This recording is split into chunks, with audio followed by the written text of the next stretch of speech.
So how does it feel to start preparing for UPSC?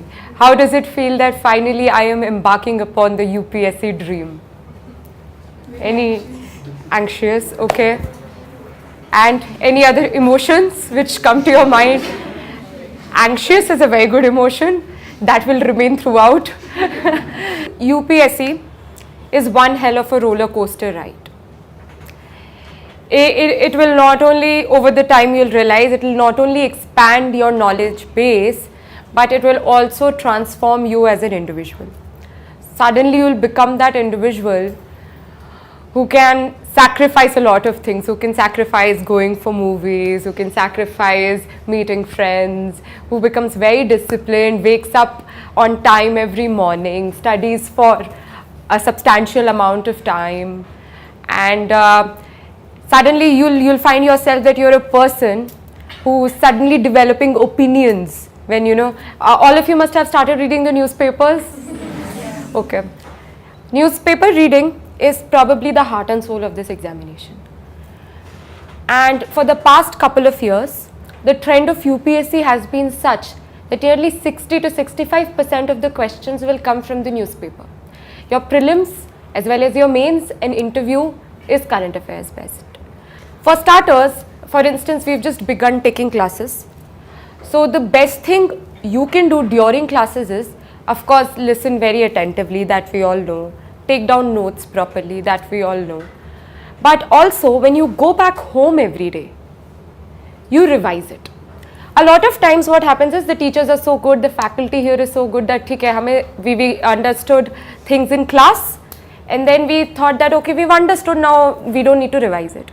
But no matter how well you understand any topic in class, you will forget it in 1-2 days.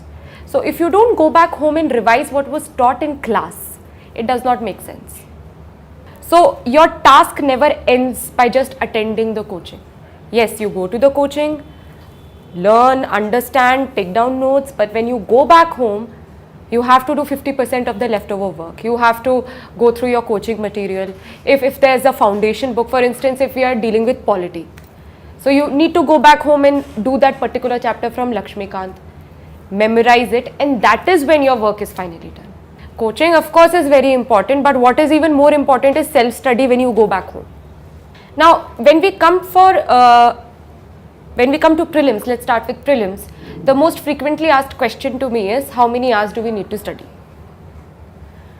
Well, I think after coaching, sir just told me it's 4 hours. So if you're studying 4 hours in class, I think 4 hours needs to be done when you go back home. So in all, every day you're studying nearly 7 to 8 hours.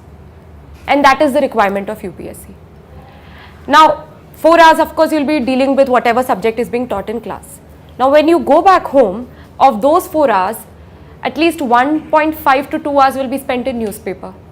Now, the leftover hours. 1 hour you will revise, the other hours you will revise whatever was taught in class. So, your whole day would comprise of newspaper, your 4 hours of classroom study, and the another leftover 2 hours, let's say 1.5 to 2 hours, again revising what was taught in class. So ideally that is what your day should comprise of every day. People ask me, how do we reduce newspaper time? We cannot reduce newspaper time, because like I said, 60 to 65% of the questions will be from newspaper, and if you can't even give it 2 hours every day, then you are doing injustice. Now the next follow-up question is, how do we read the newspaper? Now, how many of you are very well thorough with the UPSC syllabus? The first step towards preparing for UPSC is memorizing the UPSC syllabus. Memorizing it so well that you can on the spot tell me that this topic is in paper 3, this topic is in paper 4 or paper 1 or whatever. Why is it so important to memorize the UPSC syllabus? Because the UPSC syllabus will be a constant guide for you to decide what to study and what not to study in UPSC. Now, when we read the papers every day, there is so much to study, and we often get confused. Is this relevant for me? Do I need to read this article? Is this editorial important for me or not? The answers to these type of questions will only come when you've known the UPSC syllabus so well. Because the moment you're thorough with the UPSC syllabus, when you pick up the newspaper next day, automatically your mind will filter, oh, this topic was mentioned in the syllabus, so it is important for me. This was not, so I can leave it. Now, for prelims, studying of course is very important, but more than that, since prelims is a very different kind of paper, you have to identify the correct option among 4. You have to specify whether this is right, this is wrong. It's a very objective paper. When I was a student at Rouse, we had weekly tests. I'm not sure what's the pattern. Now we have changed the pattern. Taking mock tests is very important. Why? Because of course you will evaluate yourself. Oh, I studied this much. Now how am I performing? Did I study well? Did I not do well? Secondly, it will help you make a strategy. Because in prelims, it's all about managing negative marking and still, going with the risk game. So that practice can only come with mock test. So take as many mock tests as you can. Even when, for instance, if we are studying, say, precedent in polity, and okay, fine, we attended class, we learnt everything, we went back home, we even read that chapter from Lakshmikant. Then what the ideal strategy should be, you can take up previous year question papers and see precedent ke chapter se what all questions came. Or probably if the coaching has supplied you with some mock test questions, what questions could come or what questions can come. So ideally that is a wholesome sort of a study. If you don't do this, we just study, we never practice questions, it will not help. Now that is something very exciting, because current affairs, as we know, is very important, and if you guys are getting 50 questions from Hindu and then more from other papers, then I think that's fantastic. Now when we go for giving the prelims, giving the paper is an art in itself. So I'll share some basic tips. Now first, like I say this every time, whenever we go to an exam center, never talk to anybody. Because what happens is, we go there and we're like, acha kitta hua, what have you studied? Oh, I studied this. What do you think is important? Will this question come? Now what happens is, of course you might have left something and the other person might have left something. You all can't do everything same. Now you will realize that somebody would say this is important, and it might be a probability that you might not even have touched that topic. Now what will happen is, you will panic, you will get nervous, and you might just spoil your mood and spoil your own chances. So you should never talk to anybody when you reach the examination center. Now when the paper comes, there are 100 questions, and suddenly we start thinking, oh, there are so many questions, I'll do it very quickly, and then we move in a hurry and we move in a rush. Now what happens is, if we move in a rush, we don't read the questions properly. And if we don't, say there's a question and you've read it very quickly, missed a keyword or a key phrase. Now if you miss keywords, you will interpret the question in a different manner and thereby mark the answer incorrectly. And if you're in a more rush, you will directly mark that answer even on the OMR sheet. And then God help you, you can't change anything. So I think the strategy first is that before even looking at the answer options, you would read the question twice. Underline if there is a keyword, if there is some key phrase, underline it, then look at the question, then mark it on the question paper itself. Then read it once more. After being certain, yes, this is the answer I know, only after that will you mark it on the OMR sheet. And believe me and trust me, there is ample time. In fact, you will have half an hour just for playing that risk game. Should I mark this, should I not mark this? Because there will be some 30% to 35% questions which we think we know, but we do not also know. So we play that risk game. So there is ample time, because when we are in examination mode, we are 100% focusing on the paper. It's very different from a classroom mode, because your friends are sitting next to you and it's not a real exam, so you're somewhat relaxed. But when you're giving prelims, you're giving prelims, your 100% focus is on the paper. You just take 30 to 40 seconds actually to solve one question, and that's very quick. So do not worry that you'll not have time. But if you do it in a hurry, and it's a competitive exam, you just because you were in a hurry, you understood the question wrong, and then you play with your chances. So always, before even looking at the answer options, read the question twice, then look at the answer option, mark it first on the question paper, and after that only then will you encircle on the OMR sheet. Then if we move on to mains. Mains, of course, is very, very interconnected with how prelims is, and of course, prelims will set your base for mains. However, it's very different from mains. Why? Because here you just had to say right, wrong, yes, no.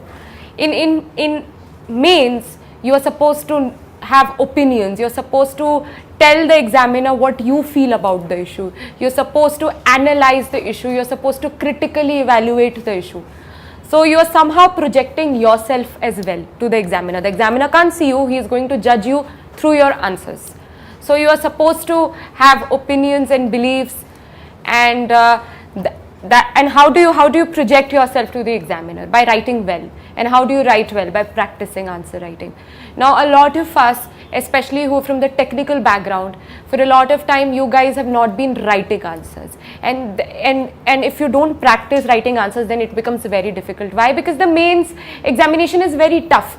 In 3 hours you are supposed to write 20 to 25 questions in about 200 to 50 words, and that's an enormous task.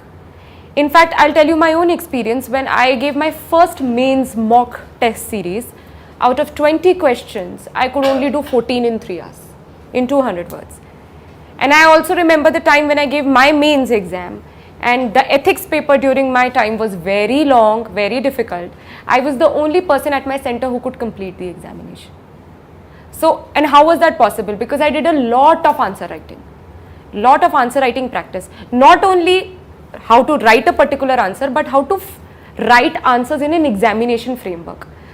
So mains test, in mains, prelims of course it is important, but in mains it becomes all the very important that you take a test series, because it will not only teach you how to write answers, but will teach you the art of time management. In mains, the fight is for 1 mark. Your 1 mark will change your service, it will change your Carter, it can change a lot of things. So when we are fighting for 1 mark, we can't afford to lose a mark. So if by chance if you couldn't complete the paper on time, you're leaving one question, and one question is for 12.5 marks. that can even decide whether you make it to the list or not. Apart from the art of answer writing, even more important is the art of time management. So that is how joining a mains test series becomes very important. Now, how do we study for mains? Because we are studying GS, we are studying optional. It's a myth that one should take this optional, one should take that optional, that is scoring, this is scoring. That's all, they are all rumors, they have no basis. Choose an optional which is of your interest, because the optional syllabus amounts to a graduation syllabus, and you're supposed to do a graduation which is usually for 3 years in 4 months. That is a ginormous task actually. And if you will not have interest in that subject, then life becomes hell, because how will you study so much? And UPSC does not discriminate that I'll give geography students more marks, I'll give this subject students more marks. No, they give you marks if you perform well, and you will perform well if you are interested in that subject. If you go by this year's trend, I took political science, rank 2 took philosophy, rank 3 took Punjabi literature, rank 4 took medical sciences. So it's varied, and we've scored the first 4 ranks. So it all depends on where your interest lies. So choose a subject of your interest, and of course other exigencies also play an important role, in the sense that is coaching available for that subject or not, is the material there or not. But even more than that, it is your interest which matters the most. Mains, the syllabus is so vast that you can't do it this way, that one day I'll study polity, the next day I'll study history, then third day geography, then fourth day optional. It doesn't work that way. Also because the topics are so huge, so vast, so heavy, that they take time. आप एक दिन में नहीं कर पाएंगे. You will take to finish one topic, you will take at least 2 to 3 days. So select, for instance, if we talk about paper 3, that's economics, science and technology and national security. So economics, there are around 7 to 8 topics. So Monday to Saturday just do 7 to 8 topics, then do give a test just for that economy section, and you are done with economy. Then next week when you study for optional, we have 2 papers, and even those 2 papers are divided. So, take a considerable chunk. Okay, this week from Monday to Saturday I'll do this, and for that section I'll give a test on Sunday. And that's how you plan it. And after you give a test, and you yourself will feel confident, okay, I have finished a considerable chunk. And if you don't plan, often we even for prelims, we never plan. We think that, okay, today I'll study geography, tomorrow I'll study this thing. We never plan anything. We study very haphazardly, we study randomly, and then we get scared by the end of 2 months. We get scared, oh, I have not studied anything. We start panicking. That's because we have not planned our study. UPSC is not only about studying, it's also about studying smartly. So you need to plan, you need to have timetables. School mein timetables banate the na, वैसे timetable you need to have timetables for your own self. We need to study just 7 to 8 hours in a day, just plan out that, and that too taking into account that 4 hours will go in coaching, 2 hours will go in newspaper. So like that. Mains requires a lot of answer writing practice. So ideally I think one answer has to be written in a day, one answer, and one test has to be solved every week. In mains, we often ignore a very special paper which is known by the name of essay. We don't think about essay, we ignore it, and we think of it at the very end. But we should not do so. Why? Because GS, nearly everybody will be marked in the same way. Even if you see the marks of all of us this time, you'll see it's nearly the same. I might have scored 1 mark more here, somebody might have scored 1 mark more than me somewhere else. So mains, GS is nearly same marks. What can really create a difference is your ethics paper, your essay paper, and of course your optional. Now essay, we ignore it, we should not, because if in GS, like I said, marking is nearly the same, or in case you didn't know a question, or you couldn't finish the paper, or something bad happened and you lost some marks. If you performed decently in essay, because people don't study for essay, so it's a scoring paper. So if you performed decently in essay, you will cover up. So ideally after your prelims end, and even if during right now, if you get some time, say in a month you can write 1 essay, and after your prelims, I think every 10 days 1 essay has to be written. Now essays are basically of 2 types. The topics for essays are basically of 2 types. One type is they would be very creative and philosophical in nature. For instance, pen is mightier than the sword. Now some of us are very, very creative. So that's very nice, and if you are, you can go ahead with such topics and you will score really well. The other type of topics are more current affairs, general studies oriented. That's for people like me who are not that creative. So you'll already be doing a lot of GS studying, you'll be doing a lot of newspaper reading. So these topics you'll anyways be in touch with. So you may pick up these topics and then write. But you have to train your mind, because your mind after prelims will start getting trained for writing in 200 words. And you be comfortable, be your own decision maker, that what kind of essays can I write? Am I the creative sort, or am I that person who will write something on GS oriented or current affairs oriented? So that's your call. You need to make a decision. Now if we come to ethics, ethics is probably a paper which is the most feared, because we don't understand it and nobody really knows what is asked. Now in ethics, they divide the paper in 2. Part A, Part B. In Part A, it will be more theoretical and philosophical. They'll ask you about a few philosophers. They'll ask you about a bit about governance from the point of view of ethics, like the ethical angle, that what is integrity in public administration, and the coaching will take care of all of that. They'll give you notes and everything. So that is a bit easier part, because you just have to learn it and reproduce it. The more trickier part is Part B, which is case studies. Now we often even ignore case studies, because we think, oh, it's just a case, I'll read the case and on the spot whatever comes to my mind that this can be the solution, I'll just write that. But don't do that, because they are very difficult case studies, and they also require again to train your mind to think of some standard solutions. They'll ask you that, oh, this has happened in your district, if you were the district collector, tell us what you will do. And they'll give you options also. You have to evaluate the options, strength or weaknesses, that is it a good decision or it is a bad decision. So you just need to train your mind and whenever you don't feel like studying, whenever you're bored, I think this is a very good pastime. Your decision of optional, your study of optional has to be very, very sincere. Why? Optional is for 500 marks. Optional will determine everything, because GS everybody is nearly marked the same. It's optional which will determine whether you make it to the list or not. So never treat the optional as lightly. Often we just study GS, we ignore optional. Don't do that. Optional deserves some respect. Give it that respect which a paper of 500 marks deserves. So you have to study, and you have to be very, very sure about which optional you are taking, why you are taking it. And of course we all can be smart. We know that okay, this optional is also a bit of, it covers GS. I think all optionals except a few are part of GS somehow. So be very clever. When, for instance, I was a political science student, so I knew that political science student somehow also covers my IR and GS paper too.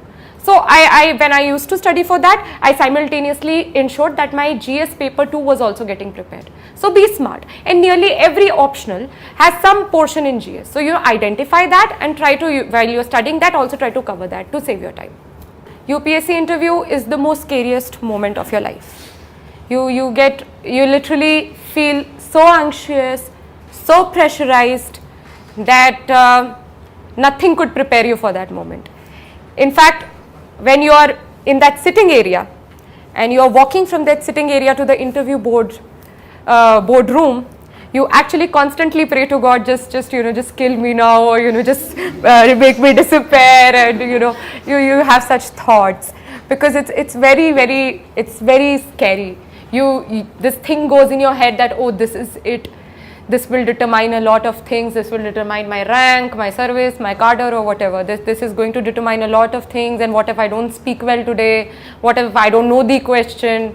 So a lot of things keep happening. But the moment you reach the door and you knock on the door and they say, come in, and you greet them and they smile at you, then things become okay. Because even they know that the child is scared, the student is scared. So they'll smile at you, they'll be kind, they'll be supportive. They even give you hints if they think that with the hint you will be able to answer it more properly. So it's a rumor, it's that they eat you and they grill you. Of course they grill you, but they're very kind and supportive. They are. And in the interview, they will try to evaluate you from all aspects. They will ask you about your optional subject. They will ask you about your graduation. So a lot of times, especially engineers, they are not really confident about their graduation. And I'll tell you my own experience. So they make groups of 6. They group students into 6 and assign them to one interview board. So in my group of 6, I was the only arts graduate, and the all others were engineers. Now the gentleman after me, when I met him the next day for the medical test, he told me, oh no, Tina, Alka Sirohi ma'am, she asked me all engineering questions and I could not answer them. And then she got very angry as well. And then I feel so dejected, because just imagine if the board chairman gets angry at you and says that, oh, you're from such a prestigious institution, you don't know the basics. And I am very disappointed in, your entire, you will feel like dying after that. So I think, of course, it makes sense if you have a degree in any subject. Might be arts, you might be a doctor, you might be an engineer, you might be an MBA graduate. If you have a degree in something, it just shows that you are supposed to be the expert in that subject. And if you are not, then there's a big question mark on you, and the interview board, of course, will not be impressed. So it's just that when after your mains end, don't think that now I'll go on an extended vacation to Hawaii. No, you can take a day or two off, but after that you really need to go back to what was done in college, like to be in touch with what was done. Of course, they understand that it's been a while that you haven't been doing engineering, so they would not expect you to know everything, but yes, the basic stuff, engineering or whatever field you come from. Then of course you have to again go back to your optional. They keep going back to the optional. Then of course they'll ask you a lot about what's happening around you. So right now we read one paper, after mains you have to read 3, but then you don't have to study other things, right? So you have to read 3 newspapers, 2 national dailies and 1 newspaper exclusively dedicated to economics. So you may either read the Business Standard or you may either read the Economic Times, but it has to be an economics related paper, because in February and March first week you'll have the budget and the economic survey coming in, and everybody has to study that, because they, of course that's what the parliament will be talking about, so that's what the interview board also will be talking about. Apart from that, they might give you situational problems. Alka Sirohi ma'am gave me a situational puzzle. And for instance, the person who was before me was working with the Ministry of Agriculture. So now the discussion might have carried on. So when my turn came, even I was asked two agriculture questions. So you might suffer from bad luck like that. Like I had absolutely no connect with agriculture. But then this is UPSC and you have to be prepared for everything. But since you will do so much reading of GS, that you will somehow, of course you can't know everything, but you will somehow know something about everything. That is the beauty of UPSC, it just educates you like anything. When we prepare for this exam, take it as an opportunity not only to increase your knowledge base, but like what I started with, it is going to transform you into a new person. You will suddenly feel that you are one person who now knows a lot of things, and you're a very responsible citizen and you know about your rights. Yes, that is true. Also take it as an opportunity to cultivate yourself as someone who has good speaking skills, because interview is all about communication. They need to understand what you really want to say. Take it as an opportunity to develop yourself as a leader. Take it as an opportunity to even change your opinions. For instance, a lot of times, a lot of my own male friends, of course, they would say they believe in gender equality. They would say that they believe that, oh no, women are as good as men are in studies or whatever. But somehow misogyny resides deep in their heart. And in interviews, so you might bluff it in prelims. You might not show it in mains. But in interview, when you are under so much pressure, when 5 eyes are staring only at you, somehow you will forget all the pretense, all the acting that you are supposed to do, and things will come out. So if you are someone who believes in religious discrimination, caste discrimination, gender discrimination, this is the time you change yourself, because it comes out. It just comes out somehow, and you just play with your own chances. Then you'll feel yourself so bad that you came all the way till interview, and just because you said something, you offended the board some way, and then you have to sit for it again. Let me come to the motivating part, since even that is very important. I know this exam is very tough. I know it's so tough that every second or third day,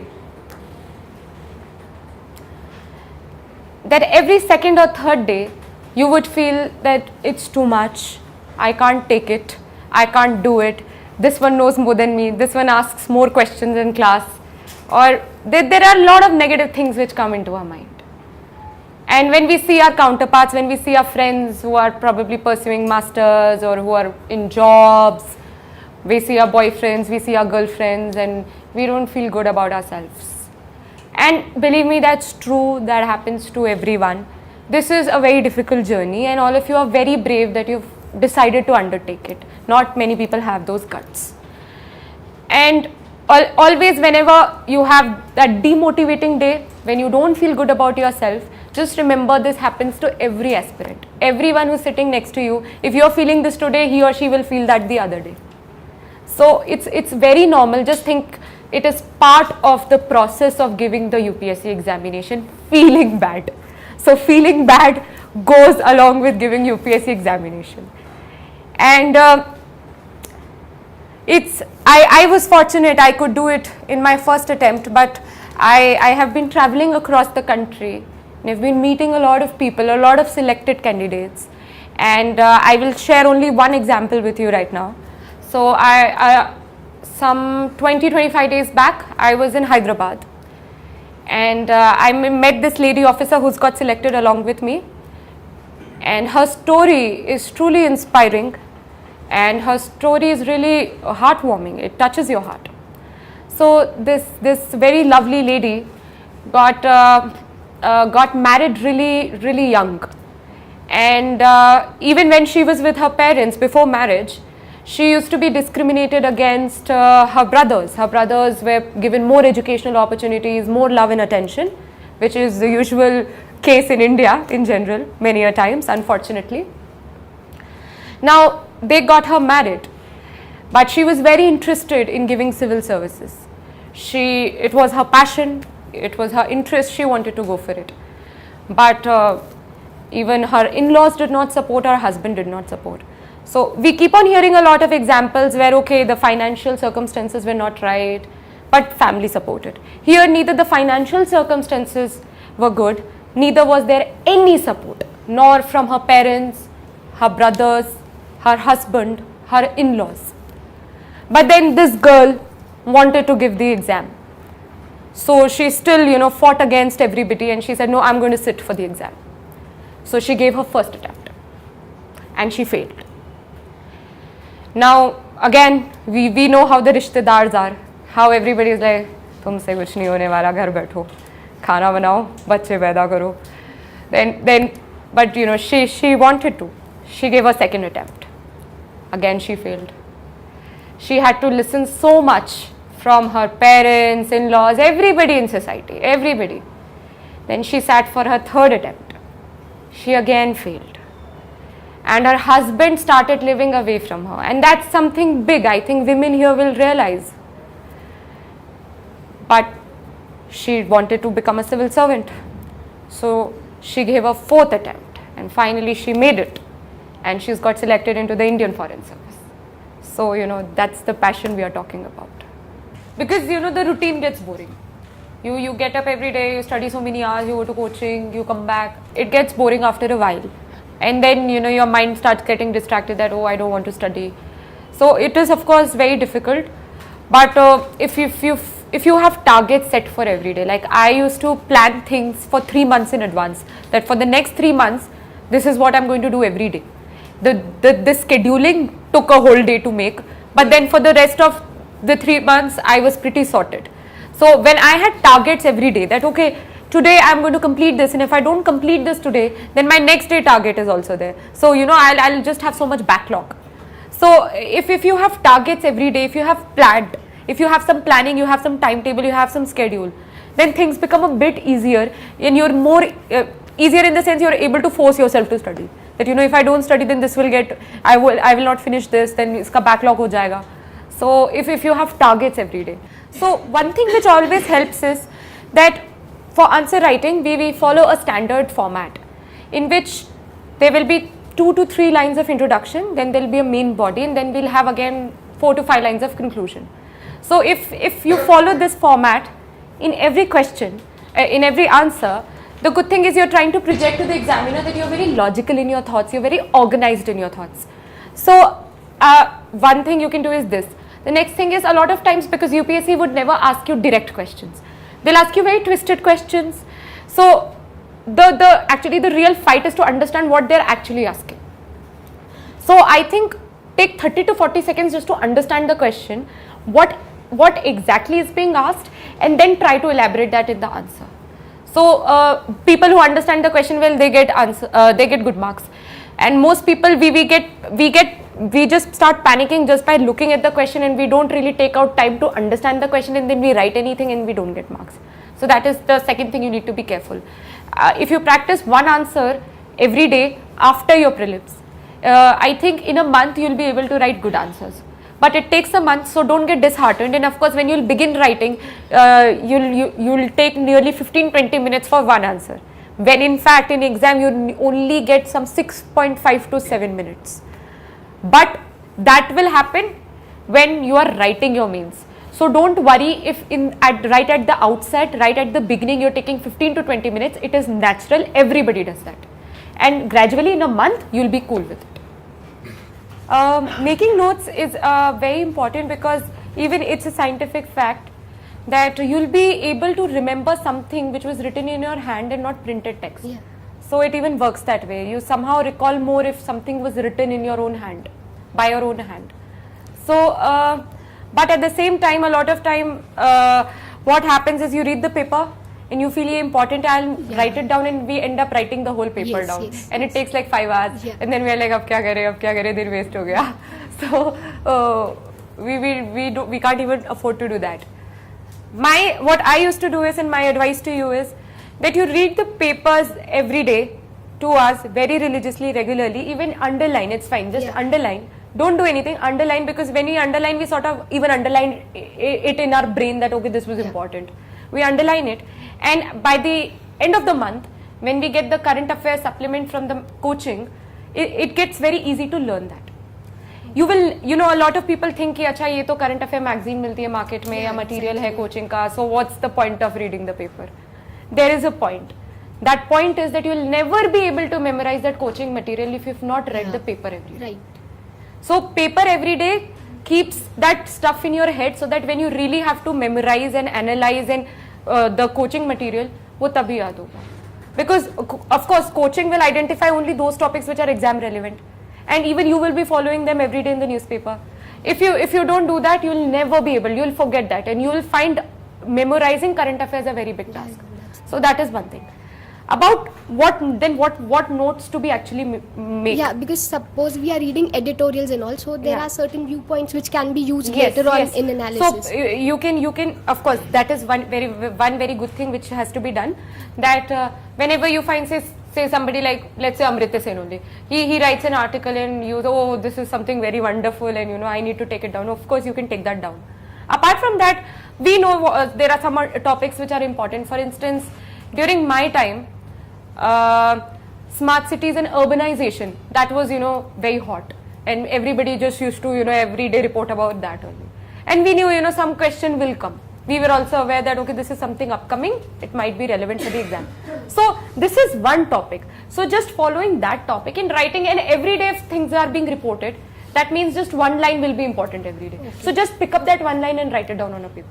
So I am not writing the whole paper down. I am not taking all topics of the paper, today's paper down. I am just picking up, identifying one theme which might be important for the exam and just tracking that individually. Others, for other topics, the coaching is there. Why do we join coaching? We join coaching so that some headache is given to them. And they take over the headache of researching what is important for us. Yes, that is what the coaching is supposed to do. So make use of the resources. But there is absolutely no substitute to reading the newspaper. You will never memorize anything of current affairs if you are not reading.